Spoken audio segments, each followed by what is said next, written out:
Film ini bercerita tentang legenda 10 cincin dewa yang dapat memberikan kekuatan dan keabadian luar biasa kepada siapapun yang memakainya. Ribuan tahun yang lalu, seorang pria bernama Suenu berhasil mengumpulkan 10 cincin ajaib dan memiliki kekuatan dan keabadian seperti yang diceritakan dalam legenda.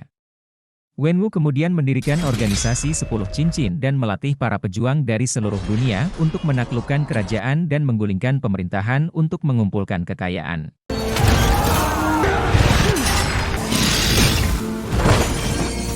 Hingga pada tahun 1996, ia mulai tertarik untuk mencari tahu tentang desa Tealo yang dihuni oleh makhluk mitos yang penuh dengan sihir kuno. Tanpa basa-basi lagi ia segera berangkat ke desa Tealo bersama anak buahnya. Wenwu dan kelompoknya melakukan perjalanan melalui hutan ajaib. Hutan itu ibarat labirin yang tujuannya menyesatkan masyarakat agar tidak sampai ke desa Tealo. Wenwu dan anak buahnya mengalami kecelakaan, beruntung dia masih bisa selamat. Wenwu yang bertekad mencari desa Tealo menjelajahi hutan sendirian hingga akhirnya dia bertemu dengan seorang wanita cantik bernama Yingli penjaga gerbang desa Tealo. Wenwu yang memiliki 10 cincin yakin dia bisa dengan mudah mengalahkan Yingli.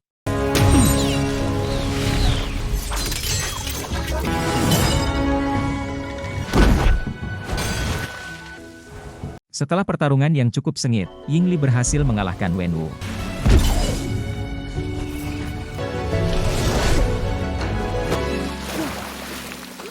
Wenwu yang menerima kekalahannya dari Yingli justru terpikat oleh kecantikan dan kekuatannya. Singkat cerita, keduanya jatuh cinta dan memutuskan untuk menikah.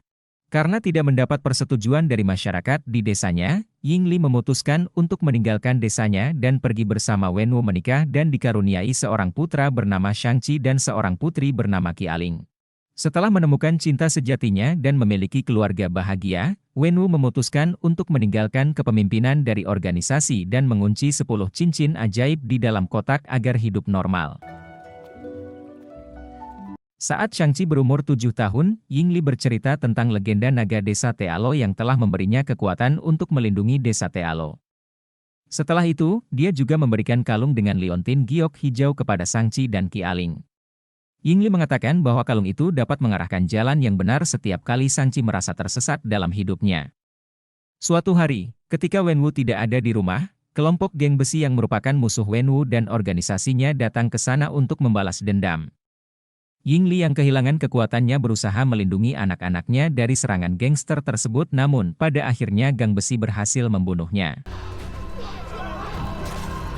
Ketika Wenwu kembali ke rumah, semuanya sudah terlambat. Yingli sudah terbaring tak bernyawa. Sejak kematian istrinya, dia kembali memakai 10 cincin dan melanjutkan memimpin organisasi 10 cincin untuk membalas dendam pada geng besi yang membunuh istri tercintanya.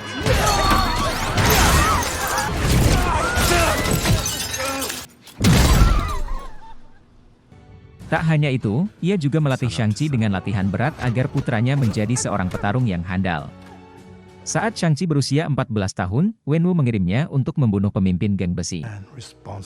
Shangqi yang masih bimbang dengan dirinya sendiri akhirnya memutuskan untuk meninggalkan kehidupan gelap yang dibayangi oleh balas dendam atas kematian ibunya dan melarikan diri ke San Francisco.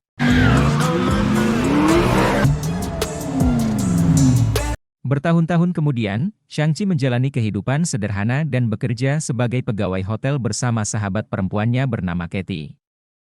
Suatu hari, ketika Shangqi dan Katie sedang naik bus, mereka didekati oleh seorang pria yang sepertinya tertarik dengan kalung yang dikenakan Shangqi dan berniat mengambilnya. Tentu saja Shangqi tidak tinggal diam karena kalung itu merupakan hadiah dari mendiang ibunya. Perkelahian di dalam bus yang sedang melaju pun tak terhindarkan lagi. Shangqi hampir bisa mengalahkan mereka semua namun seorang pria misterius tiba-tiba bangkit dan menyerang Shangqi.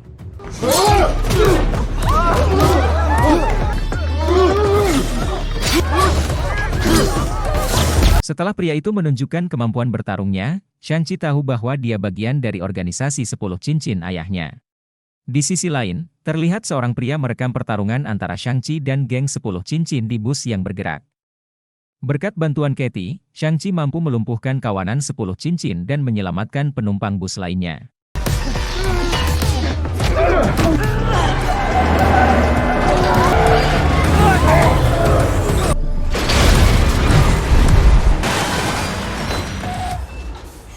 Setelah menyadari kalungnya telah dicuri oleh geng 10 cincin, Shang-Chi segera mengemasi barang-barangnya dan bermaksud pergi ke Macau. Melihat temannya yang terlihat panik, Katie mendesak Shang-Chi untuk mengungkapkan apa yang sebenarnya telah terjadi. Akhirnya Shang-Chi mengungkapkan masa lalunya kepada Katie tentang keluarganya dan organisasi 10 cincin ayahnya. Shang-Chi mengatakan bahwa adik perempuannya, Qi Aling juga memiliki kalung yang sama. Dia berasumsi bahwa ayahnya akan memerintahkan anak buahnya untuk mengambil kalung milik Qi Aling yang artinya adiknya akan berada dalam situasi berbahaya. Shang-Chi berhasil mendapatkan alamat Qi Aling yang dikirim melalui kartu pos dari Macau. Setelah mendengarkan cerita Shang-Chi, Katie memutuskan untuk membantu sahabatnya dan pergi ke Macau. What is it? It's roll out of the chicken, so I can only offer you beef. Beef.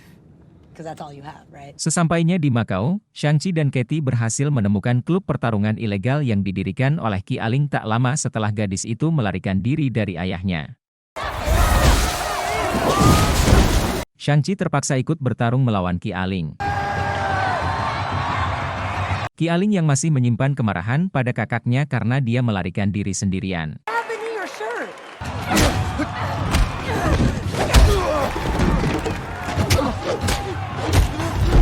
Qi Aling yang selama ini berlatih pencaksilat secara mandiri karena dilarang ayahnya akhirnya berhasil melumpuhkan Shang-Chi dengan mudah.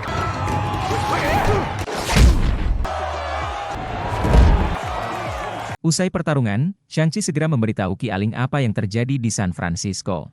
Namun Qi Aling tampaknya tidak terlalu khawatir dan yakin dia bisa melindungi kalung itu.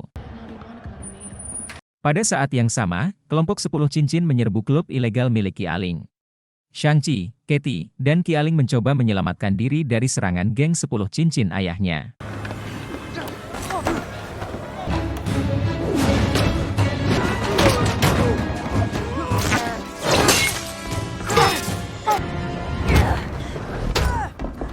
Pertarungan antara Shang-Chi dan Qi Aling melawan geng 10 cincin sebenarnya cukup berimbang, namun Wenwu dan organisasi 10 cincin akhirnya menguasai keadaan dan berhasil merebut kalung Qi Aling.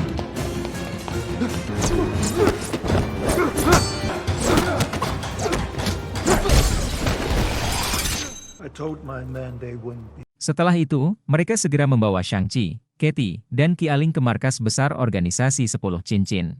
Sejak kematian istrinya, di sanalah Wenwu memulai penelitiannya tentang desa Tealo. Wenwu menceritakan kepada anak-anaknya tentang adanya gerbang tertutup di desa Tealo. Wenwu mendengar suara Yingli memanggilnya dan ia yakin bahwa istrinya yang memanggilnya agar segera dibebaskan. Shang-Chi dan Qi Aling jelas tidak mempercayai perkataan ayahnya dan menganggap cerita itu hanya mitos. Kemudian Wenwu mencoba meyakinkan anak-anaknya dengan menggunakan liontin Shang-Chi dan Qi Aling. Setelah kedua liontin itu terpasang seluruhnya pada mata patung naga, sebuah pancaran air tiba-tiba muncul di sekitar tempat itu dan memperlihatkan peta mistis menuju ke tempat yang disegel di gerbang desa Tealo. Wenwu berencana menghancurkan desa Tealo kecuali penduduk desa membuka pintu gerbang dan membebaskan istrinya. Shang-Chi dan Qi Aling yang percaya bahwa ibu mereka telah meninggal bertahun-tahun yang lalu tidak ingin memulai perkelahian dengan penduduk desa Tealo. Mereka pun menolak membantu Wenwu membuka penutup gerbang. Karena ditolak anak-anaknya, Wenwu memenjarakan mereka termasuk Katie. Di dalam penjara, ketiganya bertemu dengan seorang pria mantan aktor bernama Trevor yang dipenjara oleh Wenwu karena berpura-pura menjadi pemimpin organisasi 10 cincin. Saat berada dalam penjara itulah Trevor mampu berinteraksi dengan makhluk mitologi yang berasal dari desa Tealo. Trevor kemudian menawarkan untuk membantu membimbing mereka ke desa Tealo mendahului ayah mereka dan anak buahnya. That's my car! Scan handprint for gate access. Bersama Trevor, Shang-Chi dan teman-temannya berjalan melewati hutan labirin hingga mereka sampai di gerbang desa Tealo. One last try. Let's try it on. Go, go, go! Okay. How close is it? 5 meters! The forest eats us. Eats us! Setelah melewati air terjun portal dimensional, mereka bisa memasuki desa Tealo, kawasan yang dipenuhi oleh berbagai jenis makhluk mitologi Tiongkok selama berabad-abad. Penduduk desa menyambut baik kedatangan Shang-Chi dan kawan-kawannya, terutama Yingnan, kakak perempuan Yingli yang juga merupakan bibi mereka. Yingnan kemudian menjelaskan kepada Shang-Chi tentang gerbang tertutup yang dibicarakan oleh ayah mereka. Sebenarnya gerbang tersebut adalah semacam penjara untuk mengurung makhluk mitologi kuno yang sangat kejam dan berambisi menghancurkan alam semesta. Penduduk desa Tealo adalah orang terpilih yang dipercaya untuk menjaga gerbang kegelapan tersebut. Yingnan juga bercerita sedikit tentang sejarah desa Tealo. Ribuan tahun yang lalu, desa Tealo diserang oleh makhluk mitologi pemakan jiwa manusia dan antek-anteknya, namun, mereka diselamatkan oleh seekor naga Tiongkok yang disebut pelindung agung dan membantu menyegel gerbang. Menurut Yingnan, penghuni kegelapan telah mempengaruhi Wenwu bahwa Yingli masih hidup dan ditawan di gerbang gelap.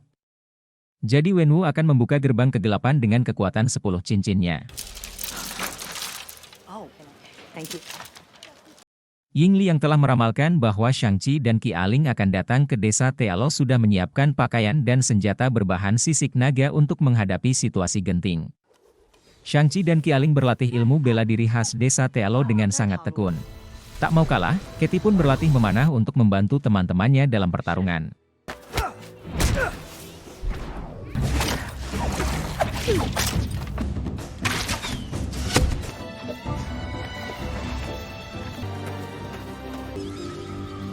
Akhirnya Wenwu dan pasukannya tiba di desa Tealo.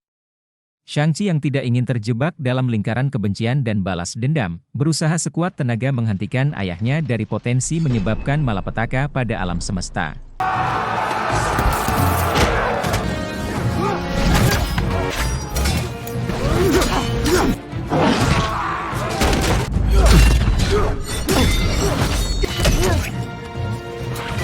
Wenwu yang memiliki 10 cincin dapat menjatuhkan Shang-Chi dengan satu pukulan.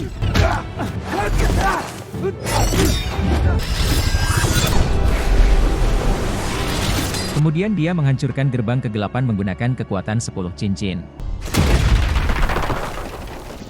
Tindakan Wenwu menyebabkan beberapa antek penghuni kegelapan melarikan diri dan mulai berburu jiwa manusia untuk diberikan kepada pemimpin mereka sehingga penghuni kegelapan dapat menjadi lebih kuat.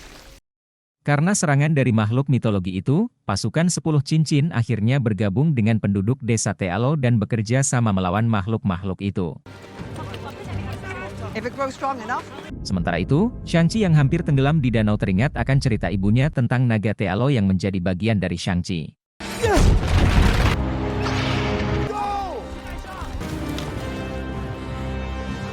Shang-Chi kemudian dihidupkan kembali oleh pelindung agung lalu menunggangi naga tersebut. Bersama dengan pelindung agung, Shang-Chi membantu penduduk desa Tealo melawan para antek dari penghuni alam kegelapan.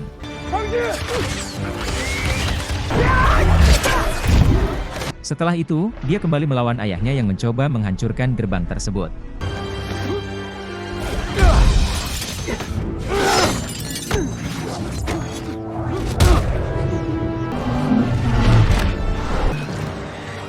Ternyata Shang-Chi bisa mengendalikan kekuatan 10 cincin yang memungkinkan membalikkan serangan, namun dia memilih untuk mengampuni kehidupan ayahnya. Tidak lama setelah itu, penghuni kegelapan akhirnya lolos dari gerbang dan menyerang Shang-Chi, namun Wenwu dengan cepat menyelamatkan putranya dan memberikan 10 cincin kepadanya tepat sebelum jiwanya dimakan oleh penghuni kegelapan. Qi Aling yang menunggangi naga Tealo kemudian menyelamatkan Shang-Chi dan mereka berdua melawan penghuni kegelapan bersama dengan pelindung agung. Pertarungan sengit antara dua makhluk mitologi terkuat pun tak terhindarkan, namun penghuni kegelapan yang kekuatannya hampir pulih berhasil mendesak pelindung agung dan bermaksud melahap jiwanya. Di saat genting itu, Katie menembakkan anak panah yang tepat mengenai leher penghuni kegelapan.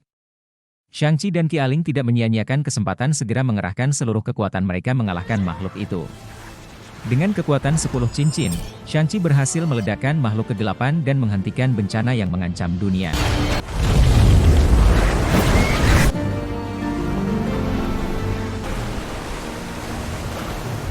Setelah pertempuran selesai, Shang-Chi dan teman-temannya beserta penduduk desa Tealo yang selamat mengadakan upacara penghormatan untuk rekan-rekan mereka yang tewas di medan perang.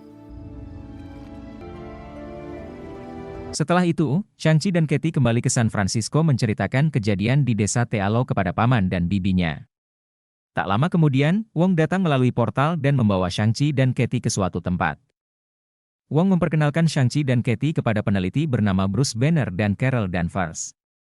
Wong menjelaskan bahwa 10 cincin pertama kali ditemukan di daerah bernama Kamartaj. Wong dan yang lainnya percaya bahwa 10 cincin itu sebagai sinyal untuk sesuatu yang mereka belum ketahui. Di tempat lain, Ki Aling menjadi pemimpin baru organisasi 10 cincin menggantikan ayahnya dan ini sebagai pertanda bahwa filmnya telah berakhir.